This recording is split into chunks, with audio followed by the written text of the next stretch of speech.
De fato, é muito gratificante estar entre os irmãos. Uma coisa é certa, a gente faz planos, né? De, por exemplo, começar o ano, a semana inteira vindo à igreja, estarmos juntos, e às vezes não é assim. Eu já tô bem,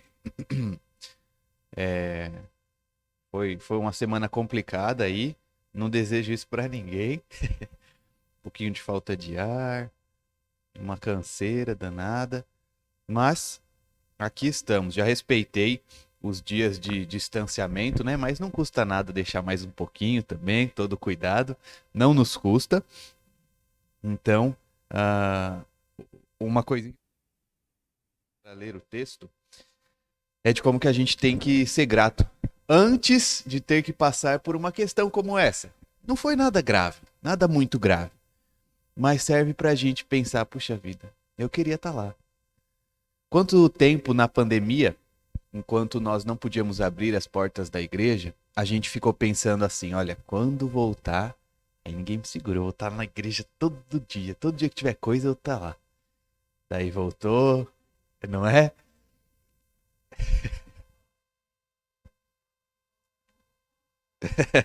Pois é. E às vezes, exatamente, volta e a gente fica, poxa, mas eu também tinha que fazer aquilo, mas hoje talvez fosse melhor descansar um pouco mais. Isso aí. É esse o pensamento que a gente tem que ter. Pode ser que aconteça, vez ou outra, alguma coisa, pode acontecer. Mas aquele pensamento de, não, talvez seja melhor fazer uma outra coisa. Olha, eu não tô dizendo que o Senhor vai pesar a mão por causa disso. Eu não sei, mas pode ser que sim também. Para mostrar pra gente, colocar a gente no nosso lugar, dizer, olha, o que que você quer? É isso ou é aquilo ali? Tem certeza do caminho que você quer? O que que você tá priorizando na sua vida? Então foi o tempo de pensar bastante nisso também. Ah, e, e como eu disse, um pouquinho de falta de ar, né, irmãos? Então, se por acaso eu tiver que dar uma respirada um pouquinho maior aqui, não se preocupem, tá? Não é nada demais, é só talvez um resquício aí do que houve, tá bom? Então vamos lá, vamos ler a palavra do Senhor em Êxodo, a partir do capítulo 35, verso 30. Êxodo 35, verso 30. A gente já vai encerrando. Os irmãos podem ir lá comigo para o final. Vamos até o capítulo 40 no Êxodo, não é? Mas nós já estamos encerrando o nosso estudo aqui. Por quê? Porque, como nós já, apesar de nós não estarmos terminando no 40, último versículo, nós já vimos estes textos. Porque quando nós chegamos aí na parte final do Êxodo, nós temos bastante repetição. Em que sentido? De que nós vemos o Senhor dizendo o que faria e mais para frente mostrando que foi feito. Então, faça desse jeito e o povo faz desse jeito. Então, nós já vimos essas questões. Só que agora a gente volta um pouquinho para o nosso último tema, onde nós vamos encontrar que o Senhor chamou algumas pessoas para uma obra muito, muito especial, para fazer algo em especial. Então vamos ler a partir do verso 30, a gente vai até o capítulo 36, verso 7, e aí vamos orar novamente. Disse Moisés aos filhos de Israel: Eis que o Senhor chamou pelo nome a Bezalel, filho de Uri, filho de Ur da tribo de Judá. E o Espírito de Deus o encheu de habilidade, inteligência e conhecimento em todo artifício, e para elaborar desenhos e trabalhar em ouro, em prata, em bronze, e para lapidação de pedras de engaste, e para entalho de madeira, e para toda sorte de lavores. Também lhe dispôs o coração para ensinar a outrem, a ele e a Aoliabe, filho de Aizamaque da tribo de Dan.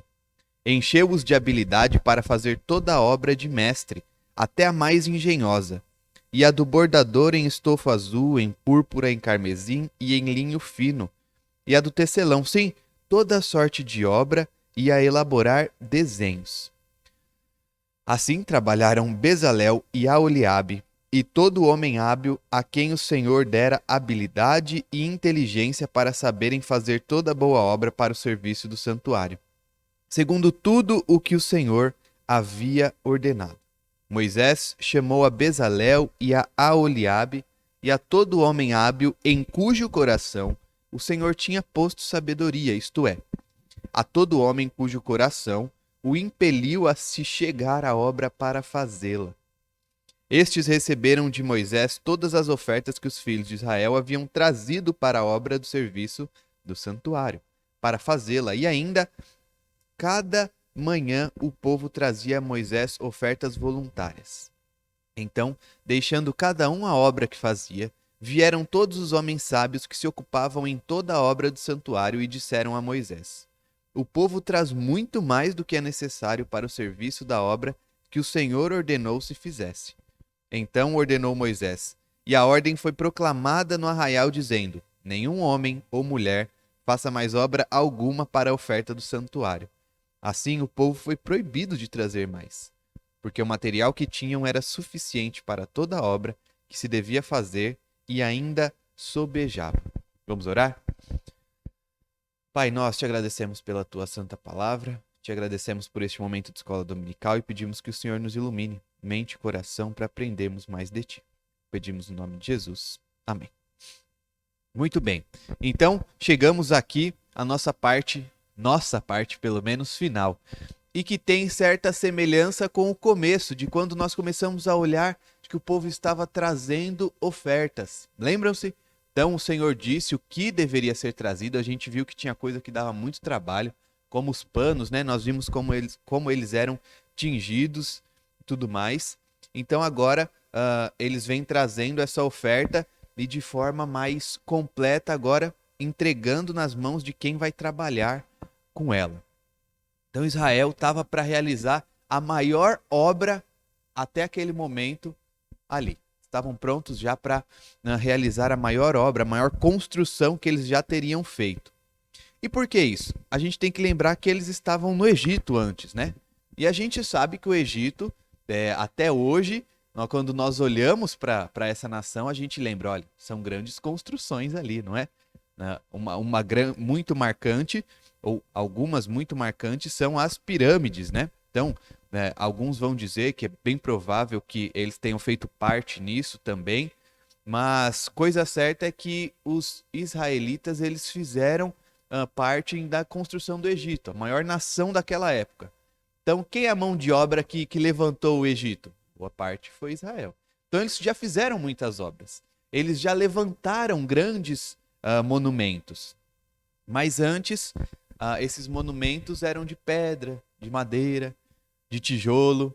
Pode lembrar a história no comecinho do Êxodo, não é? A dificuldade de ajuntar mais tijolos quando o faraó começou a castigá-los.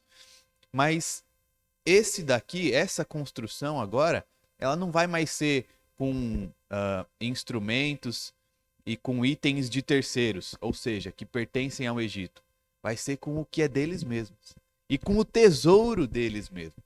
Aquilo que eles têm de melhor, de mais de mais sagrado, de mais valioso entre eles.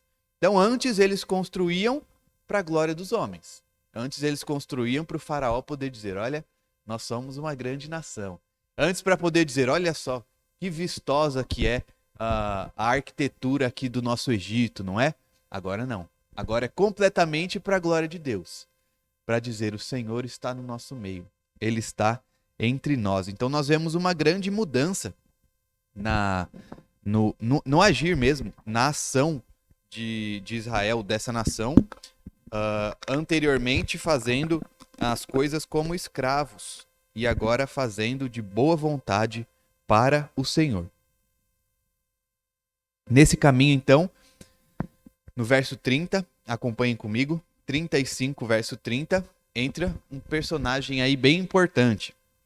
Esse personagem importante é o tal do Bezalel. Eu não posso deixar de dizer isso. Então, aqueles que ainda planejam ter mais alguma criança, ter alguma entre elas, eu já vou anotar esse nome também, Bezalel. Bezalel é um bom nome, não? Então, esse Bezalel mostra aí como é comum na linguagem, na escrita antiga, quem era esse Bezalel. Hoje, para a gente dizer quem é fulano de tal, a gente costuma falar, é o João de Souza, né? Ou é o João da Silva. A gente já sabe mais ou menos quem que é. Mas nesse tempo não tinha essa prática do sobrenome. Então tinha que falar, ó, é o fulano, que é filho do ciclano, que é o filho daquele outro. Então por isso que a Bíblia, em especial no Antigo Testamento, vai dizer assim, ó, Bezalel, filho de Uri, filho de Ur. Só que podia ser que ainda tivesse um Uri, um outro Ur, e pai e filho entre si. Então, para não ter dúvida, ó, é da tribo de Judá. Então é o Bezalel, filho de Uri, filho de Ur, da tribo de Judá. Então esse rapaz aí, ele entra na história porque ele vai ter um papel muito importante. Olha aí o que diz o texto, versículo 30. Eis que o Senhor chamou pelo nome. O Senhor chamou pelo nome a Bezalel. Ou seja, separou. Bezalel estava ali e agora o Senhor falou, ó, Bezalel, você vai fazer isso daqui. Por enquanto, esse daqui vai ser o seu trabalho. É isso daqui que você vai fazer. Então Deus separa, chama ele pelo nome. Mas não só isso. Olha o verso 31. E o Espírito de Deus o encheu de habilidade. Então é bem possível da gente pensar que Bezalel anteriormente fosse um homem um tanto quanto comum. Talvez mesmo sem toda essa habilidade para lidar com isso que ele vai ter que lidar daqui para frente. Bom, então alguém pode dizer assim, olha, isso quer dizer pra gente que a gente não precisa se preparar então, né? Porque se Deus chama a gente para fazer alguma coisa, deixa que ele resolve. Então, Deus quer que eu seja um missionário. Deixa. Vou ficar estudando muito não, esse negócio dá trabalho, né? Não, tem que estudar também, tem que fazer. A questão aqui é que é um tempo diferente. E para uma questão diferente. Aonde vocês acham que o tal do Bezalel poderia procurar um curso para melhorar a sua técnica em lidar com ouro? Ali pelo deserto devia ter um monte, né? Não tinha, óbvio, não existia isso. Então, é algo muito específico. E aí alguém entre nós pode dizer, mas é difícil também, né? Cá entre nós, gente, a gente tá no meio da cidade de São Paulo, né? É muito complicado da gente arrumar algum lugar para melhorar aquilo que a gente precisa melhorar. Não é. Então, a gente tem que ter também essa noção de que era um tempo específico. Não quer dizer que Deus não capacite a gente, ele capacita. A gente tem que lembrar, inclusive, que todo o bem que nós fazemos é somente pela capacitação do Senhor. Mas o ir e buscar, o procurar, o estudar, isso também é parte nossa. Nós também temos que fazer, certo? Mas aqui no verso 31, então, especificamente quanto a Bezalel, o Espírito de Deus enche ele de habilidade, inteligência e conhecimento em todo artifício. Então, o rapaz está bem. Agora o próprio Espírito do Senhor o enche dessas coisas que eram necessárias para ele. E antes de tudo que já vimos, mais uma coisa atesta essa importância do tabernáculo, né? A gente tem que lembrar que Deus está separando esses homens, essas pessoas, para construir o tabernáculo. E uma coisa que vai atestar a importância disso é exatamente essa questão aqui. O fato de que essa é a primeira vez de que a gente vê na Escritura que o Espírito Santo está enchendo alguém para alguma obra. Essa é a primeira vez aqui, no capítulo 35. Para quê? Para fazer o tabernáculo. É a primeira vez. A gente já viu, eu já falei sobre essa questão com os irmãos. E essa é uma questão importante quando a gente fala de escritura, de Bíblia. Porque a gente sabe que a Bíblia foi escrita por quem? Eu quero que vocês me respondam. Por quem que foi escrita a Bíblia? Homens, certo? Que homens? Homens inspirados por Deus, correto? Muito bem. Então, a gente sabe que a Bíblia foi inspirada por Deus e homens a escreveram. Mas a gente sabe também de que o Espírito de Deus, ele vem de forma completa, ou seja, para ficar de vez no homem, somente quando Cristo sobe, certo? Mas a gente sabe que aqui nesse tempo isso não tinha acontecido ainda. Então a gente pode ficar nessa questão, mas e agora? Então parece uma contradição. Não, não é contradição. É que o Espírito vinha, iluminava, dava as informações necessárias, inspirava, essa é a palavra, mas depois ele voltava. Então a gente pode entender também que Bezalel, ele é cheio do Espírito do Senhor para completar determinada obra. Depois disso, não. Certo? Tudo bem até aqui? Mas, importante da gente ver, é que ele foi cheio do Espírito do Senhor para realizar essa obra aqui. Então a pergunta que vai ficar e é respondida no versículo 31. Encheu de quê? Nós já vimos. O Espírito de Deus de habilidade, inteligência e conhecimento em todo o artifício. E aí a segunda pergunta, um tanto quanto óbvia, é o para quê? E aí os versos 32 e 33 que vão responder a gente. Olha aí. Para elaborar desenhos e trabalhar em ouro, em prata, em bronze. E para lapidação de pedras de engaste, e para entalho de madeira, e para toda sorte de lavores. Então, para isso especificamente que ele foi separado. Certo? Alguma dúvida até aqui? Tudo bem? Então vamos lá, o 34. Além de receber esse dom, né, de receber esse enchimento do Espírito de Deus, que é o próprio Espírito Santo aqui, ele também tem uma coisinha a mais. Vamos dizer que ele recebe uma coisa a mais, que é uma disposição. Olha só, também lhe dispôs o coração para ensinar a outrem. Então a gente vê aqui que esse alguém que vai receber a informação, o ensino, ele não vai ser diretamente agora do próprio Espírito. Isso ficou exclusivo.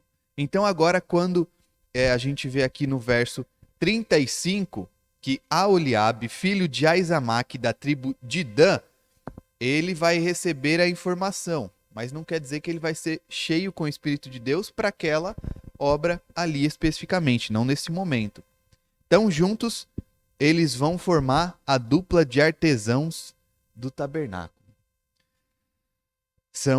Vão ser então capazes de uma obra tão importante, capacitados por quem? Pelo Espírito de Deus. E a gente pode pensar como que, claro, o tabernáculo devia ser um monumento muito grande, foi importante e bonito. Isso é parte que a gente tem que pensar também, na beleza do tabernáculo. Porque cá entre nós, a maior importância é que Deus estaria presente ali entre eles, correto? Então alguém pode muito bem dizer, Deus está aqui entre a gente, não importa se a gente vai fazer um negócio bonito ou não. Só que, por outro lado, a gente pode pegar essa mesma informação e chegar numa outra conclusão. Gente, Deus vai estar presente no nosso meio. A gente vai deixar um negócio tudo feio, acabado, estragado? Vamos, deixa. Deus vai estar por aqui mesmo, não tem problema não. Não é assim que funciona, né? Claro, aqui nesse contexto é o próprio Deus quem disse como deveria ser o tabernáculo, com detalhes. Mas uma coisa que a gente pode pensar, então, eu quero entrar nesse assunto com os irmãos, é sobre a arte. E a arte num modo completo. Quando a gente pensa em arte, a gente pode ir para várias áreas. A gente pode pensar na música, a gente pode pensar numa pintura. Hoje em dia eu acho que isso tem tido menos atenção, que são as esculturas também, né? Quando a gente olha lá para séculos mais anteriores, a gente vê, puxa, era muito difícil. Agora já talvez tem uma máquina e pareça mais fácil, então por isso menor valor. Mas quando a gente olha para uma pintura, quando a gente ouve uma música, a gente já tem as artes um pouco mais antigas, que seriam o teatro, né? Mas a gente tem coisa nova a partir disso, que seriam as séries, os filmes, isso também é arte. E quando a gente olha para a arte, que não é somente a construção do tabernáculo, quero que a gente pense até um pouco mais que isso, a gente vai chegar numa conclusão que um rapaz muito antigamente já falava, que é que a excelência ela é uma forma de adorar a Deus. Já pararam para pensar nisso? Que a excelência ela é uma forma de adorar a Deus? Então, quando esse rapaz vai dizer isso, ele vai falar sobre o contexto de arte. Então, olha, eu vou pintar aqui um quadro e eu vou fazer o melhor que eu puder, porque isso vai ser uma forma de evidenciar a glória de Deus. Agora a gente caminha um pouquinho mais e chega na arte que nós temos hoje. A chamada arte contemporânea, né? Então, eu até digo aqui para os irmãos darem uma pesquisada. Em arte, nós tem museus, em especial lá na Europa, onde as coisas ficam até um tanto quanto confusas. Porque são simplesmente objetos colocados em pé e disse, olha, isso é arte, olha que beleza, olha que coisa mais bonita. Então, talvez a gente esteja até entrando em um campo que pareça relativo. Mas cá entre nós, a gente sabe o que é belo e o que não é, né? Tem uma coisa ou outra que alguém até vai poder dizer, olha, isso daqui é bonito para mim, mas pode não ser para você. Mas de uma forma bem geral, a gente sabe dizer o que é bonito ou o que não é. A gente sabe dizer o que é bom e o que não é. Então isso acaba entrando também na questão do tabernáculo. O tabernáculo tinha que ser bonito, ele tinha que ser belo. E entrando nessa questão de arte, novamente, vamos guardar isso, de que a excelência, ela é uma forma de adorar a Deus. Então o Senhor faz questão de que tudo seja belo. O tabernáculo tinha que ser bonito, ele estaria ali. Por quê? Porque ele mesmo é. Vamos lá para o Salmo 27, versículo 4. Salmo 27, versículo 4.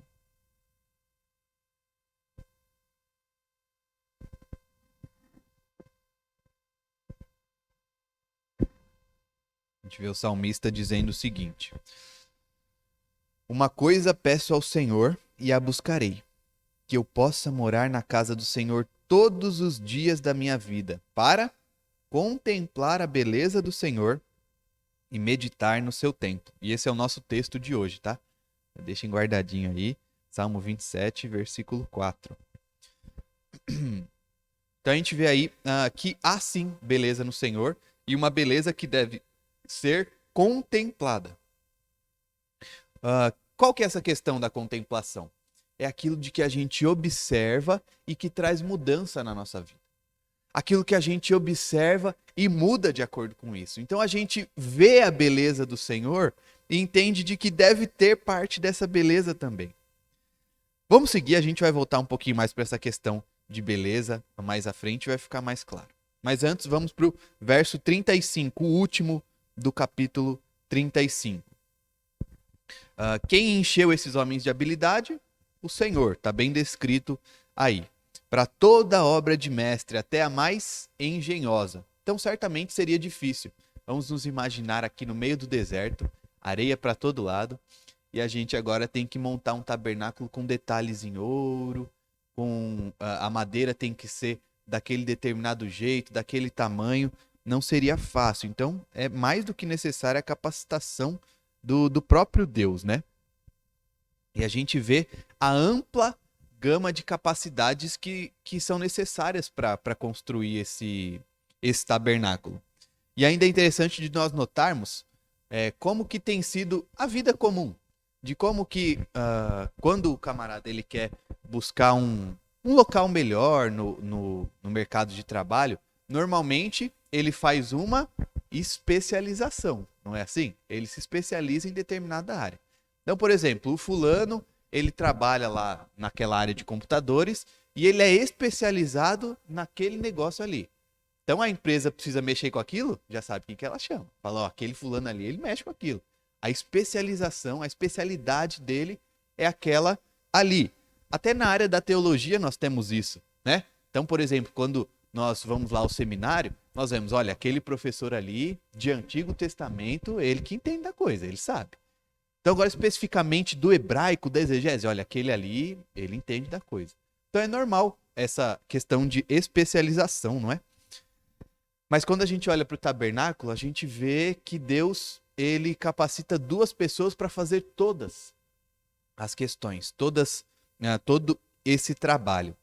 E ainda quero pensar nesse seguinte ponto com os irmãos, de como nós somos finitos. Então, por exemplo, nessa questão de especialização, olha, fulano mexe com aquilo ali, ele é muito bom naquilo, ele é especializado naquela questão. E aí talvez até na área do estudo, né? Pode ser na questão acadêmica ou não necessariamente isso, a gente vai pensando sempre, olha, aquilo ali o camarada sabe mexer bem, aquilo ali. Mas quando a gente vai ver, é algo tão pequeno, não é? Então o camarada ele sabe muito bem sobre aquele detalhe que levou para aquilo, para aquilo, para aquilo. O que eu quero dizer? De que talvez ele esteja numa área gigantesca, como por exemplo da computação. Então se a gente for falar de computação é muita coisa, né? Mas ele sabe mexer naquele programinha e fazer especificamente aquilo ali. Como a gente é finito, não é? Não dá pra gente saber todas as coisas. Não dá. Então, se a gente pensar então no tamanho do universo, né? Inclusive, grandes descobertas que têm sido feitas. Mais uma vez, a gente chega à mesma questão. Olha só o pontinho que a gente é no meio de toda essa história. Veja, apesar de ser apenas um pontinho no meio de toda essa história, o que é que nos diferencia dos outros demais pontinhos? É que Deus está conosco, certo? É que Ele nos ama. É de que Ele envia Cristo para morrer por nós. Então, talvez a gente possa até pensar assim, olha, eu tenho me especializado em tal coisa, eu estou me tornando muito bom nisso daqui, mas a nossa mente tem sempre que se voltar. Olha, quanto melhor eu fico, mais especializado eu fico, mas eu tenho que observar também o tanto de coisa que eu não sei. Isso cabe a nós, meus irmãos, quando nós entramos na questão, e a gente vai falar disso agora, sobre os dons que Deus dá pra gente. Então, quando a gente vai lá para 1 Coríntios, capítulo 12, a gente não vai ler aqui especificamente, não inteiro. Quando a gente vai lá para 1 Coríntios, capítulo 12, a gente vê Paulo exortando a igreja de Coríntios, que era uma igreja bastante problemática, sobre a importância de conhecer os dons do Espírito. De que Deus dá dons a nós. De quando a gente olha para um e para outro, a gente vê aquele fulano ali, ele é bom nisso daí. E a gente tem que reconhecer, eu não sei fazer isso não. Que caminho isso deve nos levar, meus irmãos? Veja, fulano sabe fazer aquilo, eu não sei. E aí? Fica cada um do seu canto, né? A resposta é óbvia? Claro que não. Nós devemos caminhar juntos. E por quê? Porque o nosso alvo, ele é um só. É pregar Cristo. E Cristo ressurreto. É fazer com que o reino cresça. Imagina só, então, se Deus resolvesse, no nosso tempo agora, fazer como ele fez aqui no verso 30 com Bezalel. Olha, eu vou escolher o fulano de tal, ele vai ser igual a Bezalel, ele vai fazer todas as coisas necessárias. Não é assim que ele faz. Deus, na sua suprema sabedoria, dá um pouquinho para cada um. Para que juntos a gente trabalhe e juntos a gente realize a obra dele. Então, como eu estou dizendo, é o Espírito Santo quem vai capacitar a gente a realizar a boa obra. Vamos lá para Gálatas, capítulo 5. A gente vai ler a partir do 19, que vai falar sobre as obras da carne, e vai até o fim do 23, que vai falar sobre o fruto do Espírito.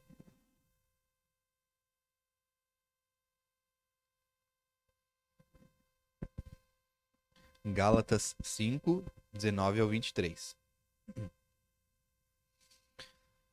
Ora, as obras da carne são conhecidas e são prostituição, impureza, lascívia, idolatria, feitiçarias, inimizades, porfias, ciúmes, iras, discórdias, dissensões, facções, invejas, bebedices, glutonarias e coisas semelhantes a estas, a respeito das quais eu vos declaro, como já outrora vos preveni, que não herdarão o reino de Deus os que tais coisas praticam.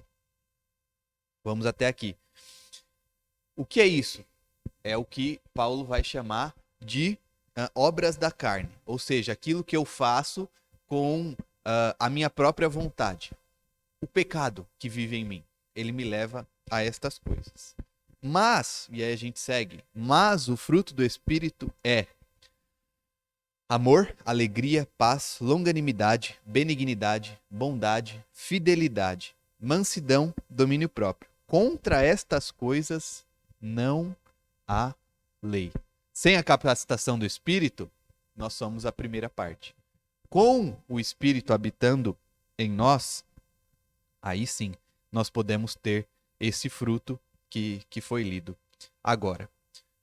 1 Coríntios 12, versículo 11, falando sobre os dons, Paulo vai dizer assim, mas um só e o mesmo Espírito realiza todas estas coisas. Então ele vai falar sobre os dons do Espírito e ele vai dizer que o mesmo Espírito realiza todas estas coisas, distribuindo-as como lhe apraz, a cada um individualmente. Então, quando nós olhamos para a nossa igreja, a gente vê gente muito diferente. inclusive com dons diferentes. Isso mostra pra gente que a diferença entre nós, ela não é ruim. Nós temos que ser diferentes mesmo. Deus não criou a gente para ser robozinho, então, ó, todo mundo faz a mesma coisa, pensa igualzinho do mesmo jeito e agora vai ser assim. Veja, nós temos algo em comum, embora indivíduos. Isso não pode nem deve mudar, que é o nosso alvo, certo? A santificação, o crescimento do reino. Mas as características de cada um também devem ser exaltadas. Também tem que ser cuidadas. Mas, voltando um pouquinho sobre a questão da beleza, a gente pode notar como o Senhor vai trabalhando na nossa vida. E se a gente olha para essa primeira parte em Gálatas que nós lemos, que é sobre as obras da carne, a gente vai ver como ele vai tornando a nossa vida mais bela, conforme a gente deixa essa obra da carne e passa a viver e ter o fruto do Espírito. Então é esse tipo de beleza que nós devemos observar também na nossa vida. Veja, nós iniciamos o ano há pouco tempo, então ainda dá tempo da gente falar dessa forma. Que é o seguinte, uma boa forma da gente fazer é a gente pensar, olha, comecei o ano agora. Vou ver como é que eu terminei o anterior, e aí eu vou caminhar esse ano, com esse foco que eu vou dizer agora. E aí, no final deste ano de agora, eu vou terminar pensando, a minha vida está muito mais bela. Quando eu olho para essa Bíblia aqui, agora eu entendo muito mais coisa.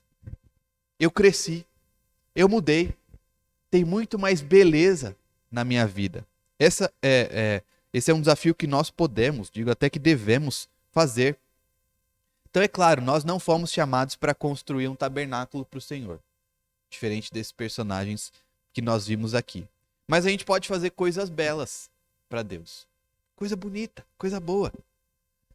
Quando a gente fala de beleza, a gente pode lembrar de Isaías 53, que fala que o nosso Salvador, Cristo, ele não tinha nenhuma beleza que atraísse as pessoas. Não é disso que eu estou falando. Não é dessa questão. Beleza que eu falo é de... Imagina que tem um fulano passando a necessidade. Tá morando na rua. Tá usando droga, enfim. E aí, por meio de você, a palavra se achega a ele. E ele entende de que a necessidade dele é de Cristo. Gente, isso é bonito ou não é? Tem beleza nisso?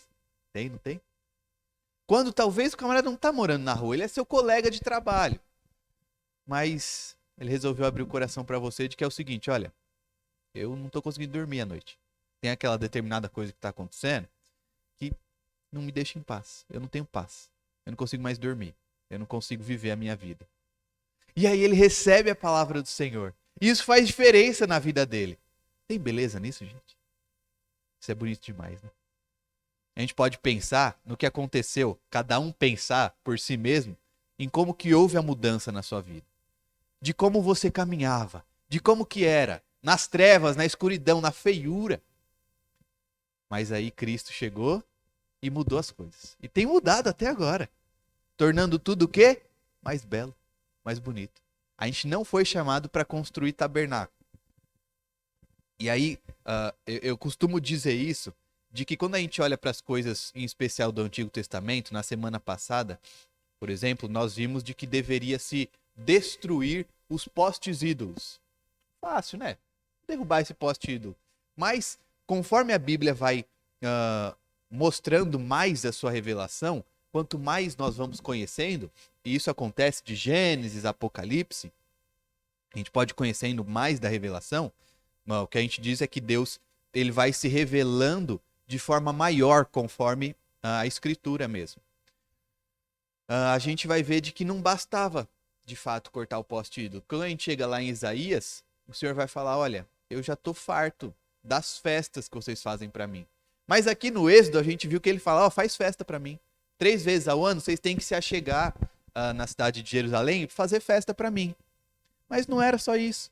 Ele começa a se revelar mais. Do que? De que o nosso coração tem que estar voltado a ele. Não é somente fazer festa.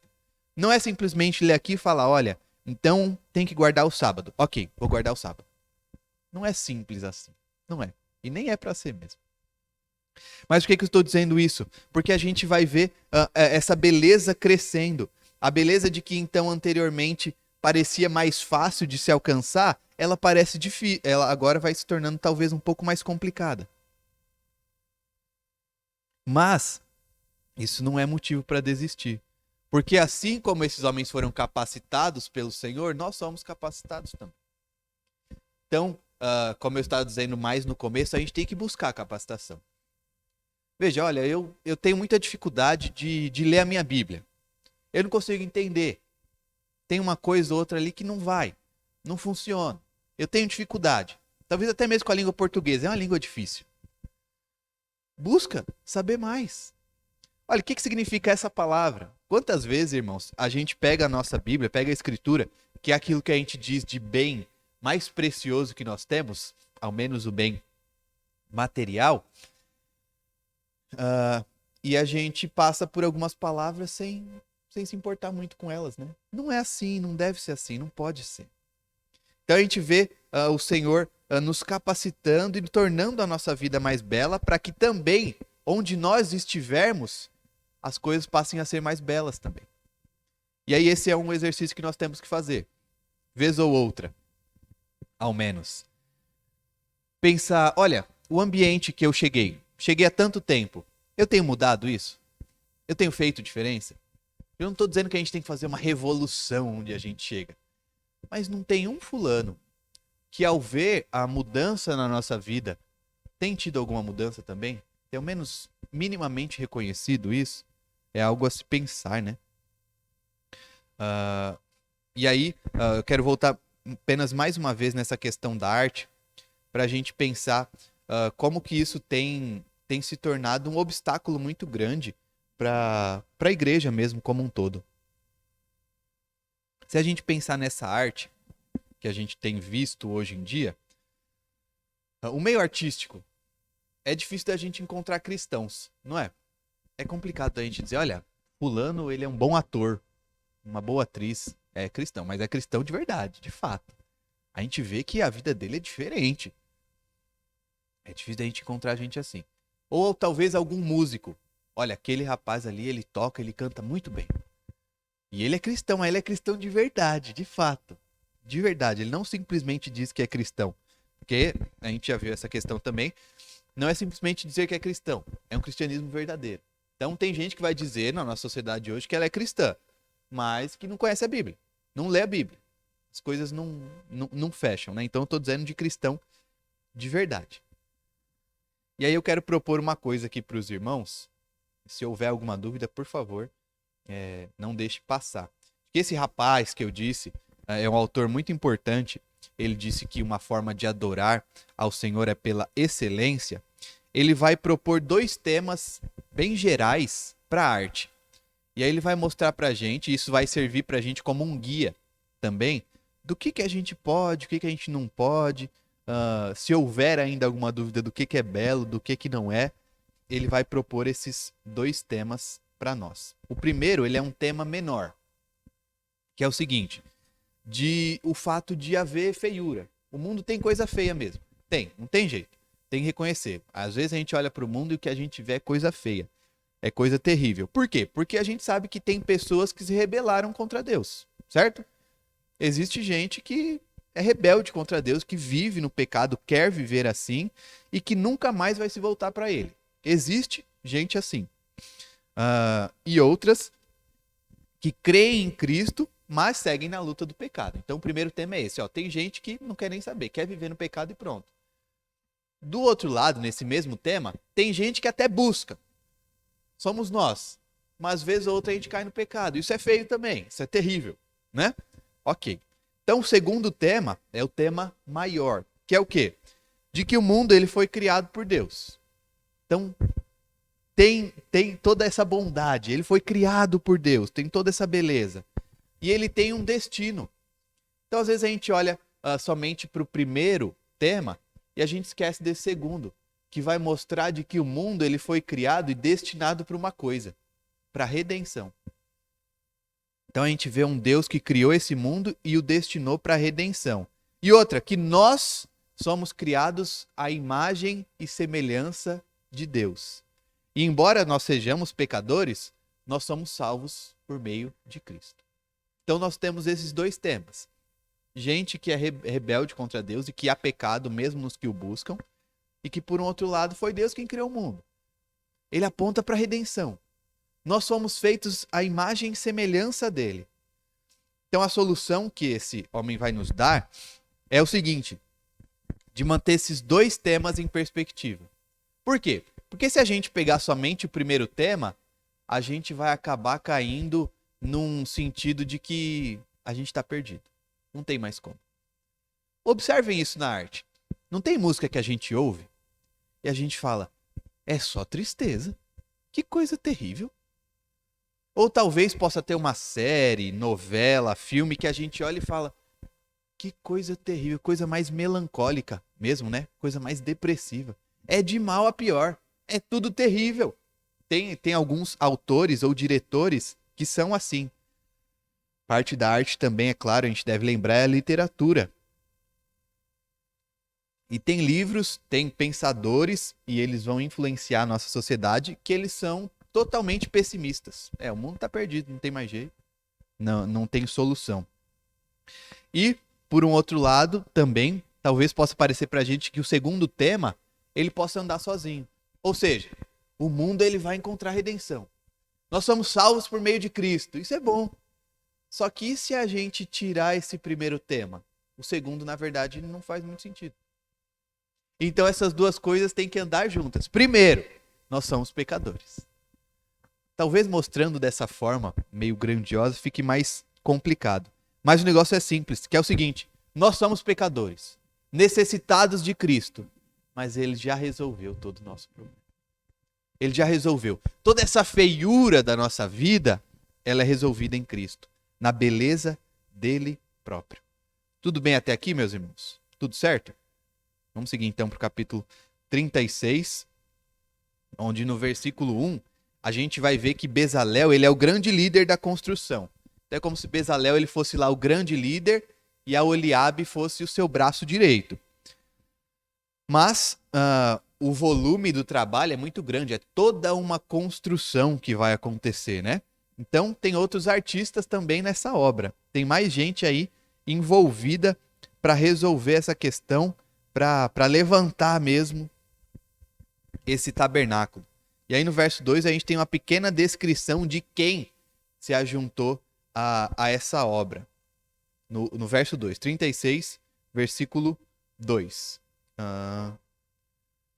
Todo homem hábil em cujo coração o Senhor tinha posto sabedoria, isto é, a todo homem cujo coração o impeliu a se achegar à obra para fazê-la. A gente tem aqui uma questão de que talvez fique meio incerta, porque eles foram impelidos pelos seus corações. E a gente sabe que o coração do homem, ele é enganoso, não é? Só que não é simplesmente o coração que impeliu. Foi o Senhor que, por meio dos seus corações, os impeliu a fazer. Por que isso é importante para nós? Por que é importante a gente pensar em Deus movendo o nosso coração para fazer algumas coisas? Porque muitas vezes ele age dessa forma. Nós temos exemplo na Escritura de algo mais absoluto, né? Então, quando a gente pensa em Samuel, no profeta Samuel, como é que Deus chamou ele?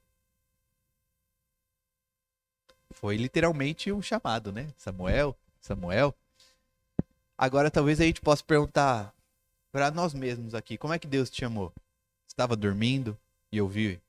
Comigo não foi assim, mas imagine só, se eu estivesse dormindo e falasse, Vitor, agora você vai ser pastor. Vamos lá. Não foi assim. O que a gente vê é que Deus age por meio também do coração. Sim, a gente tem que tomar cuidado com isso, porque o coração do homem, ele é enganoso. Mas uma coisa é a gente dizer assim, olha, eu acho que aquele trabalho ali, ele vai me dar bastante dinheiro, meu coração está me impelindo para isso. Opa, tem uma coisa estranha aí. Qual que é o sentimento, qual que é a razão de ir para... Qual que é a razão do seu coração estar se voltando para aquilo? Agora, se o seu coração está se voltando porque, olha, eu vou ter oportunidade de falar de Cristo ali naquele lugar. Aquilo ali é uma empresa muito importante em tal área e eu posso fazer diferença ali. Eu vou fazer isso. Aí é um impelir de coração diferente. Mas uma coisa é certa, de que o Senhor é quem coloca algumas vontades do nosso coração. É Ele quem vai também abrindo portas. Então, até outro exercício que nós temos que fazer, começo de ano, esse marco temporal, é uma boa oportunidade para fazermos isso. Olha, eu talvez esteja querendo mudar de emprego, ou talvez esteja querendo entrar em determinado curso da faculdade, eu talvez esteja querendo voltar para o mercado de trabalho, enfim, pense aí na sua questão. Ore ao Senhor, primeiro passo. E veja como Ele vai abrindo as portas. Fala, Senhor, eu gostaria muito de fazer isso, mas eu só quero fazer se for isso mesmo. E vai vendo como Ele abre portas. Vai vendo como Ele vai te colocando nos lugares. Como as coisas vão caminhando para aquilo, para o fim que Ele tem para você. Então, a gente não pode se esquecer da providência de Deus. Não pode se esquecer de que Ele é o Senhor de todo o universo, de todas as coisas. E que então Ele faz tudo para o bem daqueles que amam a Ele. A gente não pode se esquecer disso. E sim, vez ou outra devemos reconhecer, a gente se esquece, não é? Vez ou outra a gente esquece, mas eu estou indo de mal a pior, ou uma doença me pegou, ou eu perdi fulano de tal, ou eu estou em luto. Você precisa lembrar de que Deus é quem está cuidando de você. Mas eu queria tanto aquilo e não deu certo. Ele continua cuidando de você. É Ele quem sabe muito melhor do que a gente o que deve ser feito e como deve ser. Mas em especial o que a gente vê aqui, e a gente vai ver do verso 3 ao verso 7, é que as pessoas vão se achegando e trazendo muitas ofertas para o Senhor. E o que eu quero falar em especial para os irmãos aqui, não é sobre trazermos dinheiro. Veja, a gente tem que trazer o nosso dízimo e a nossa oferta, a gente já sabe disso. A gente sabe. Mas eu quero falar sobre uma oferta de que é o trabalho para o Senhor, de fazer as coisas para Deus. Eu quero falar sobre esse tema especificamente agora no fim do nosso texto. Por quê? Porque nessa história aqui a gente vai vendo que as pessoas vão ofertando ao Senhor, vão ofertando, até que chega uma hora de que a oferta foi demais. E agora não tem mais necessidade. Você já parou para pensar de que talvez você esteja planejando fazer um monte de coisa? Não, eu vou fazer aquilo, mas aí eu vou fazer também aquilo, e depois eu vou fazer aquilo outro. E aí quando chega na hora de fazer mesmo, já nem precisa mais. Já aconteceu isso com você? Eu vou fazer aquilo e depois esse outro, e eu vou ajudar o fulano. Não, mas agora não precisa mais. A gente tem que estar atento a isso, irmãos. O tempo de servir ao Senhor é agora, é hoje. A gente não pode deixar isso para depois. Senão a gente corre o risco de acontecer com a gente o que aconteceu aqui. Muitos não puderam entregar a oferta ao Senhor. Já pensou nisso? Já estava saturado. Já tinha mais do que o suficiente. Tanto é que então Moisés vai dizer o seguinte, ó, o verso 6. Então ordenou Moisés, e a ordem foi proclamada no arraial, dizendo: nenhum homem ou mulher faça mais obra alguma para a oferta do santuário. Assim o povo foi proibido de trazer mais. Veja, o Senhor nos chama para trazer a oferta, para trabalhar para Ele. Mas isso também tem um tempo limite. Se é hoje, se é amanhã, se é agora mesmo, eu não sei. Normalmente esse tempo limitador é a nossa vida, certo? Mas nós podemos pensar em alguns obstáculos que nós mesmos colocamos para servir ao Senhor. Então, olha, eu posso servir ao Senhor indo até a casa de fulano e fazendo tal coisa. Mas eu não sei o que acontece amanhã ou depois e eu não tenho mais toda essa facilidade de locomoção. E agora eu não consigo mais. Faça enquanto pode. Busque ao Senhor enquanto ainda é tempo. Então a pergunta que nos fica é: quanto nós devemos dar para a obra de Deus? Claro, voltamos à mesma questão, não tem como desvencilhar. A gente fala do dízimo, os 10%, certo? Mas e quando a gente fala sobre oferta? E aí tanto a questão financeira, quanto a questão do trabalho mesmo, do ir e fazer, a gente não tem um número. Quando a gente fala de dízimo, a gente tem. É específico, é absoluto. Mas quando a gente fala de oferta, não. Quanto que eu devo servir ao Senhor? Já se fez essa pergunta? A resposta é óbvia, né? É com toda a minha vida. É com tudo que eu tenho e com tudo que eu sou. Tudo. Não tem exceção alguma. E a verdade é que toda a nossa vida ela tem que ser consagrada a Deus. E a gente tem que incluir nessa consagração tudo que a gente tem e tudo que a gente é. Puxa, mas tudo que eu tenho? Sim, tudo que você tem. A gente está estudando Atos à noite, não é? O sermão, inclusive, vai falar um pouquinho disso. De como nós devemos, por exemplo, olhar para o nosso irmão e pensar, olha, o que eu tenho não é só meu. É para abençoar o outro. Não, de novo, gente, eu não estou falando só de dinheiro. A questão não é só financeira. Mas é de, olha, eu tenho um determinado dom, eu sei fazer aquilo, eu vou ajudar o fulano. Olha, ele tem muita dificuldade naquela área, eu vou ajudar ele. Eu posso, eu consigo, então vá, faça, ajude. A gente pode comparar ainda essa passagem aqui com alguns textos muito importantes, como o de Mateus 26, versículo 7. Mateus 26, versículo 7 diz assim: Aproximou-se dele uma mulher trazendo um vaso de alabastro cheio de precioso bálsamo, que lhe derramou sobre a cabeça, estando ele à mesa. Então, a gente vê aqui a chamada unção de Jesus em Betânia. O local, né, se chama Betânia. E essa mulher se achega e ela dá aquilo que é precioso. O mais precioso que ela tem, ela derrama diante do Senhor. E a gente tem que pensar, o que é o mais precioso que nós temos? Aquilo que talvez a gente pense, não, isso daqui eu não tenho usado para o Senhor. E use.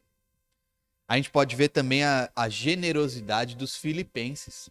Olha lá, Filipenses 4, do verso 14 ao 19. Paulo diz assim para eles: Todavia fizeste bem associando-vos na minha tribulação. E sabeis também vós, ó Filipenses, que no início do evangelho, quando parti da Macedônia, nenhuma igreja se associou comigo no tocante a dar e receber, senão unicamente vós outros.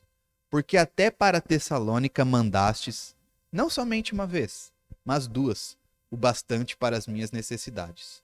Não que eu procure o donativo, mas o que realmente me interessa é o fruto que aumente o vosso crédito.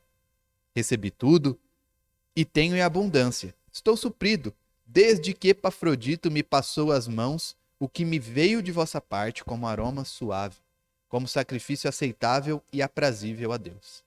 E o meu Deus, segundo a sua riqueza em glória, há de suprir em Cristo Jesus cada uma de vossas necessidades. Nós temos algumas parábolas na Escritura também, como aquela de que o rapaz ele encontra uma pedra muito preciosa num campo. E aí ele vai, vende tudo que tem e compra o campo. Porque ele ia ganhar muito mais em receber, em ter aquela preciosidade para ele. E é assim também o Evangelho. É assim Cristo.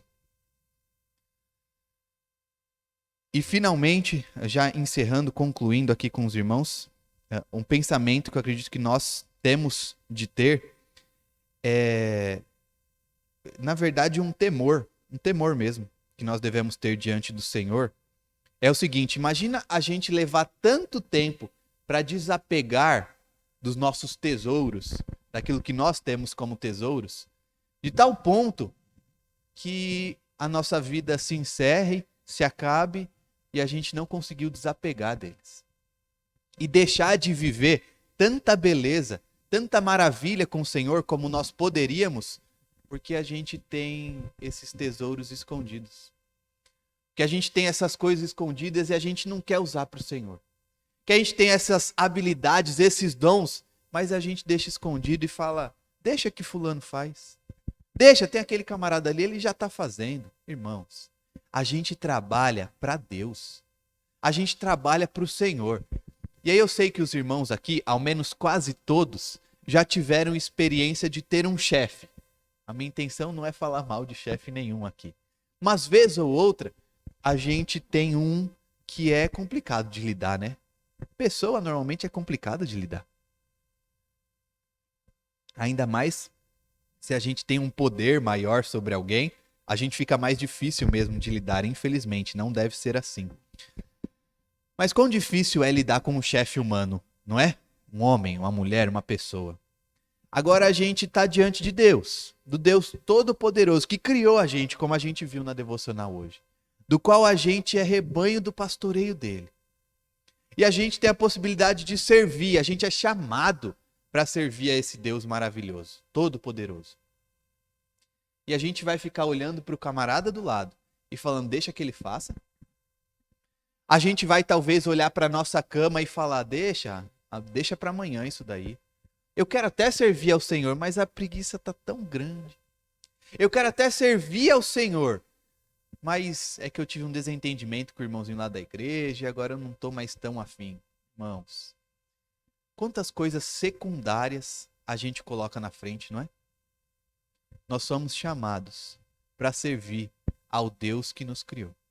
O Deus Todo-Poderoso, e Ele não precisa da gente. O que a gente vai fazer? A gente vai ficar olhando para o outro, deixando ele fazer? Ou a gente vai olhar para o nosso dom, buscar melhorar ele, aprimorar e servir ao Senhor? Eu espero, de fato, irmãos, que seja a segunda opção. Eu vou orar e aí, em seguida, se alguém tiver alguma dúvida, nós podemos conversar sobre. Pai, nós te agradecemos pela tua santa palavra, te agradecemos porque o Senhor nos chamou para servir a ti, embora não precisando. Nós te agradecemos, Pai, porque o Senhor é um Deus tão bondoso, mesmo tão poderoso, nos chama. Obrigado, Pai, porque o Senhor nos fez teus filhos. Obrigado, Deus, porque o Senhor nos dá dons para servir ao Senhor. Ó Deus, não nos deixa cair na tentação de preguiça, de deixar para que outro faça. Pai, incomoda-nos para que a gente trabalhe na tua obra, para que a gente fale de Cristo, para que a gente exerça os nossos dons, para que a gente exorte uns aos outros, para que a gente cresça juntos, em unidade e em santidade diante de ti. É o que nós pedimos no nome de Jesus. Amém. Irmãos, tem alguma dúvida, alguma questão? Tudo bem? Tudo bem? Tudo certo? Então, tá bom. Vamos esperar mais menos 2, 3 minutinhos aí. Porque tem crianças aí, né? Chegaram um pouquinho depois, não? Chegou? Então daí a gente já faz também o encerramento da nossa EBD, tá bom?